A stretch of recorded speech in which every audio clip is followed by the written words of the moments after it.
Hey everyone, this is Gus. I just want to let you know Chris and I were guests on another podcast called Insidious Inspirations. Be sure to check out the bonus episode where we talk about movie realism with Nicole, but we thought you'd get a kick out of this podcast. Chris and I both took part in. Check it out. We think you'll like it. And also, like I said, listen to our supplemental episode with Nicole where we talk about movie realism and aviation. Listeners, if you're anything like me, you grew up watching The Twilight Zone, Rob Serling's gripping anthology series. Each story featured out-of-this-world premises with strange twists and resonating morals. There is perhaps no episode more popular than Nightmare at 20,000 Feet. Often heralded as the most well-known episode, it follows a strangely simple premise. A man, terrified of flying, boards an airplane to return home. He'll become the sole witness of a paranormal phenomenon that threatens every life on board. I'm Nicole Goodnight, and our fearful flyer has just entered into Insidious Inspirations.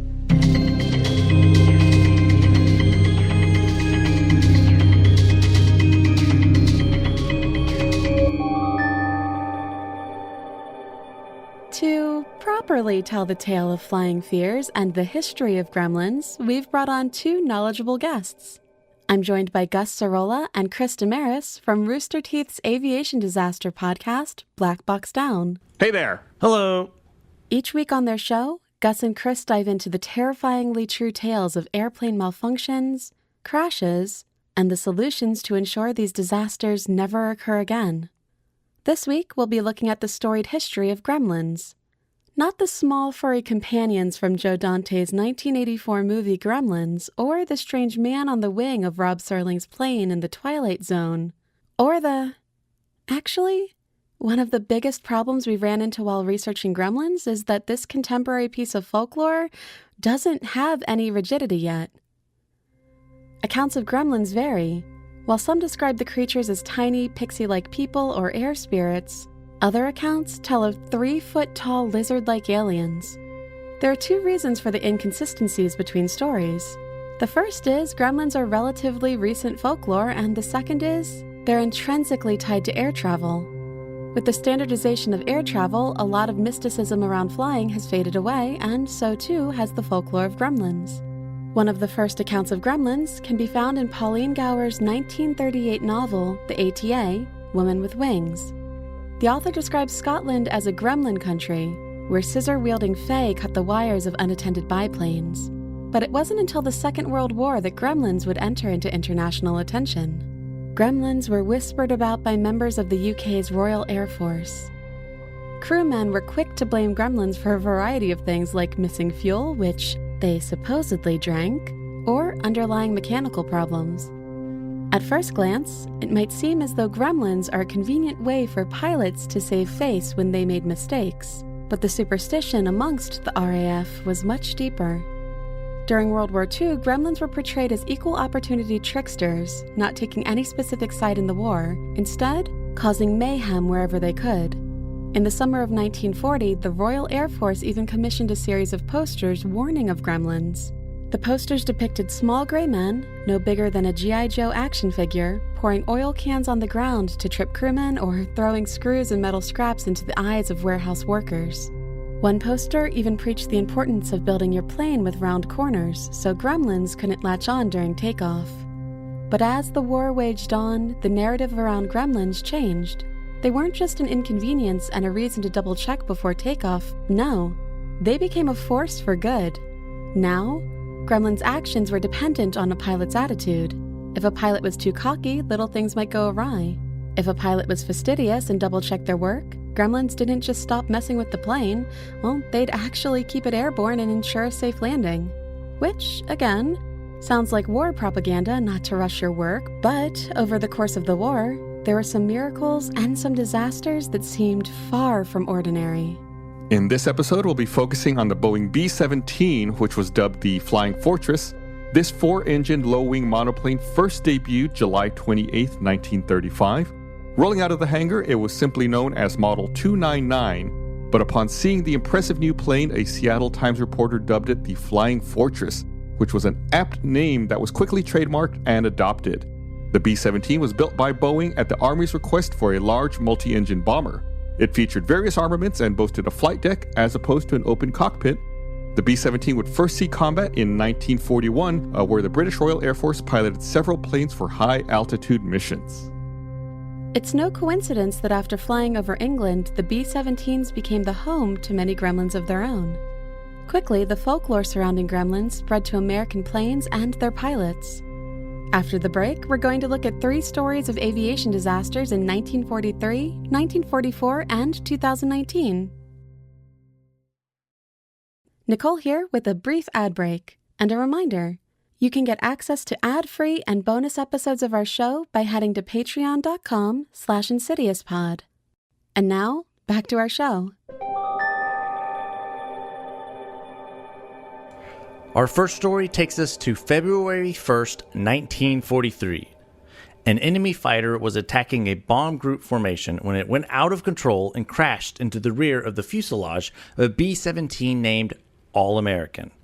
As the planes collided, the fighter broke apart, leaving large chunks within the All-American and completely tearing away the left horizontal stabilizer and elevators. Then, the 2 right engines of the All-American malfunctioned. If this wasn't harrowing enough, one of the left engines sprung a serious oil pump leak. The pilot of the All-American, vying for control of his vessel, quickly found that the vertical fin and rudder had also been damaged. Radios, electrical, and oxygen systems also damaged.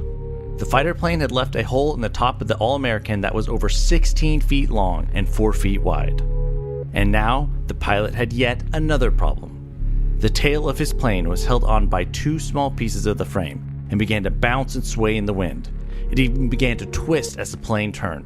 One of the gunners, located in the tail of the plane, was trapped because the floor connecting the tail to the rest of the plane was entirely torn away.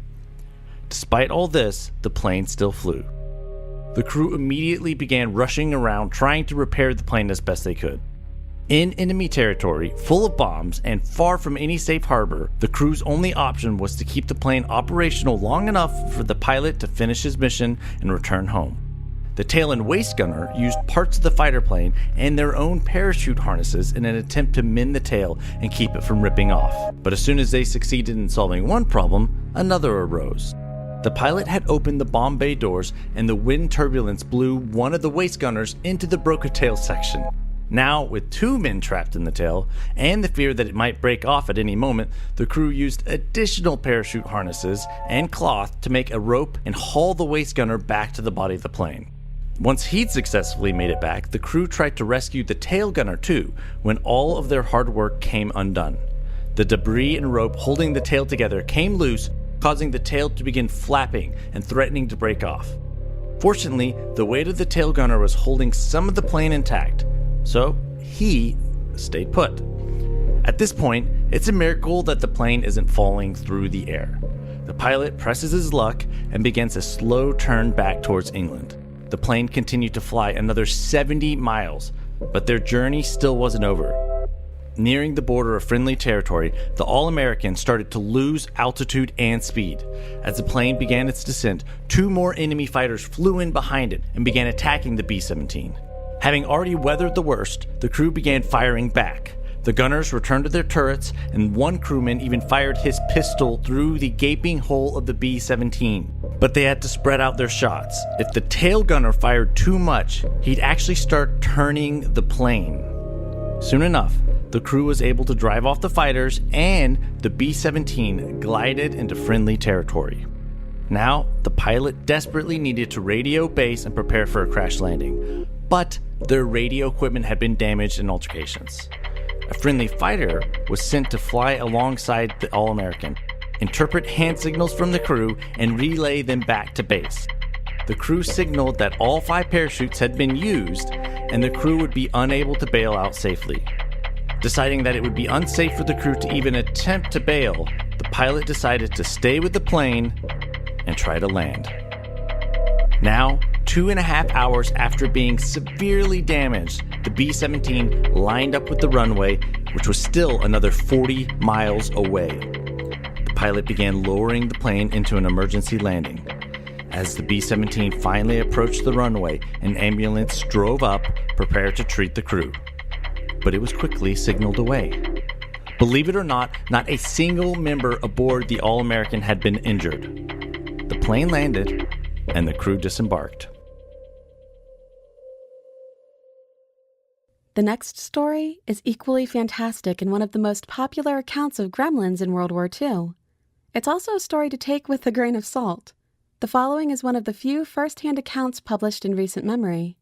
In 2014, a 92-year-old man was interviewed by Cryptozoology News. The old man gives his initials, LW, and claims that he was a Boeing B-17 pilot. LW had enlisted near the beginning of the war, citing his father, who was both a preacher and a plane lover. LW goes on to say he was given command of a B-17 when he was 22. According to him, that was the average age of officers. Most of his crew was made up of 18 or 19-year-old kids. It wasn't his first or last mission, but LW recounts a combat mission where everything went wrong. The B-17 was still on its ascent, climbing in altitude when he notices a strange sound coming from the engine. Before LW can identify the sound, the plane's instruments begin going haywire. As he's attending to the engine, LW spots something out of the corner of his eye. He looks to his right and sees a pair of eyes staring back at him. Taken aback, the pilot freezes in place. At first, he thinks he must be hallucinating. Perhaps the elevation got to him, or he was having an episode of spatial distortion. He rubs his eyes. He doesn't feel confused or like he's hallucinating, but when he finally tears his eyes away from the first strange creature, he spots another on the aircraft's nose. LW describes them both as small dancing lizards, no more than 3 feet tall, with hairless gray skin. Notably, they had deep red eyes and large, wicked-looking mouths, full of too many teeth. The creatures appeared to be laughing as they struck the plane, pounding and scratching at the plane's hull. LW turned his attention back to his controls, checked his gauges, and managed to stabilize the B-17. After that small incident, the gremlins seemed to be gone. After completing his mission and returning to base, he confessed his experiences to a fellow crewmate, one who claimed to have also witnessed a similar creature. While the account is gripping, there's not enough information to properly verify it, or even guess at which B-17 LW might have been flying. But this story seems to capture the essence of gremlins quite well. Cocky, or distracted pilots, realizing their plane is malfunctioning, being forced into action to stabilize his plane, or crash.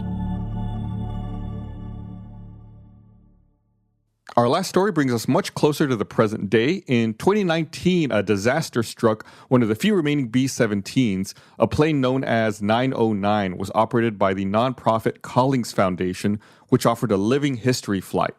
On one early October morning, 909 would make its last flight before crashing and erupting into flames. Before we dive into the details of the disaster, first let's learn how a nonprofit came into the possession of one of World War II's most iconic planes. By 1950, most Boeing B-17s had been taken out of operation, and most surviving flying fortresses were transferred to the Coast Guard before being withdrawn from service in 1959. After that, B-17s were acquired by preservation groups or broken down. To this day, there are 46 surviving B-17s, 39 of which reside in the United States, and 9 of which are still airworthy. 909 was a B-17 built by the Douglas Aircraft Company, which was one of 3 manufacturers known for producing B-17s in the 1930s and 1940s. 909 launched and served as an air-sea rescue aircraft until 1952, when it was reassigned to the Air Force Special Weapons Command. In this new role, 909 was used for weapons testing and was exposed to 3 nuclear explosions as part of Operation Tumbler Snapper.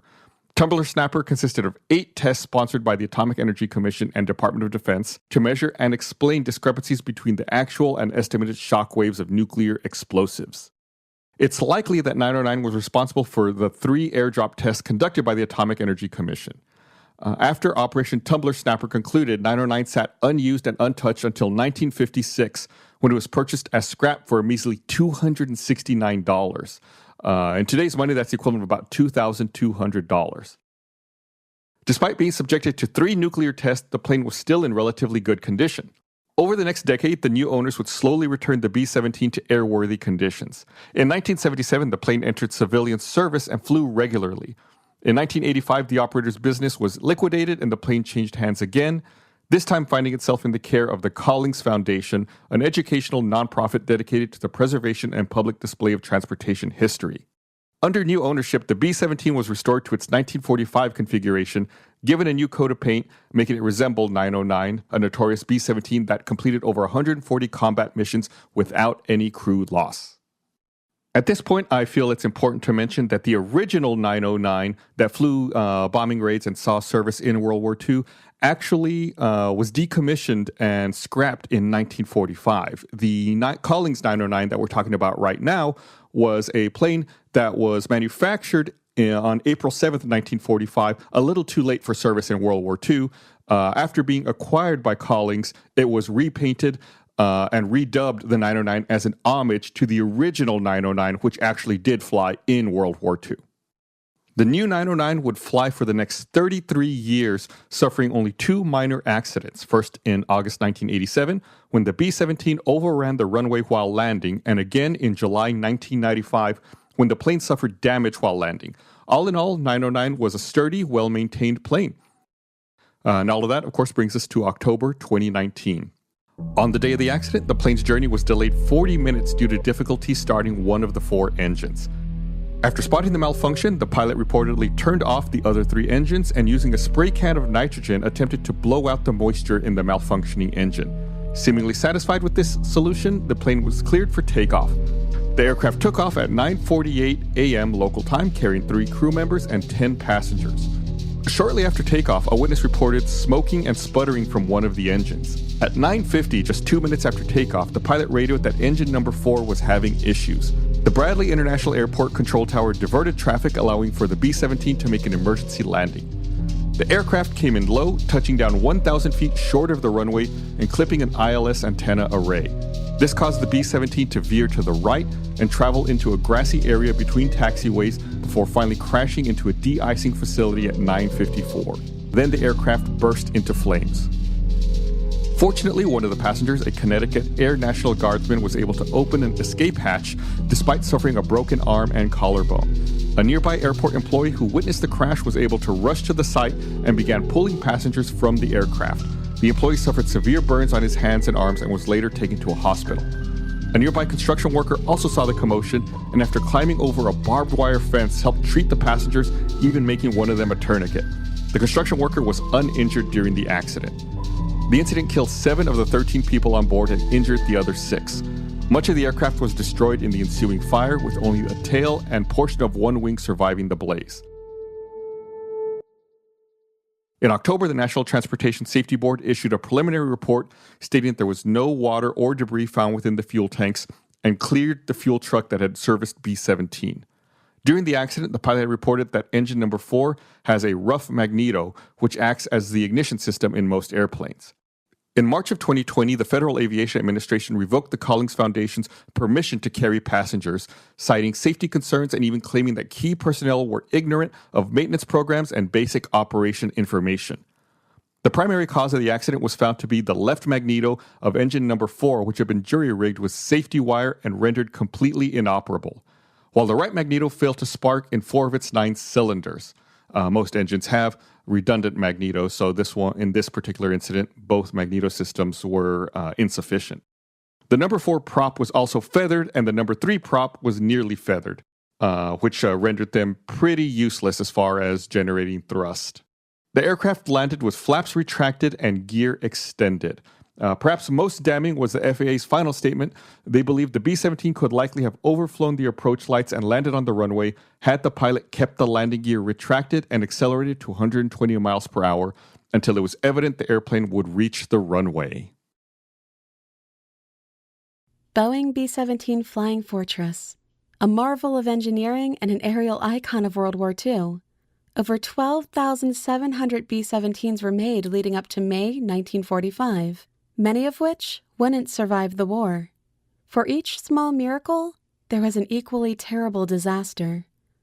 Was this all just a campaign against carelessness? Or was there perhaps a supernatural force interfering with our aviation innovations? In our final moments, the only thing we know is this: our flight path to the unknown passes directly through Insidious Inspirations.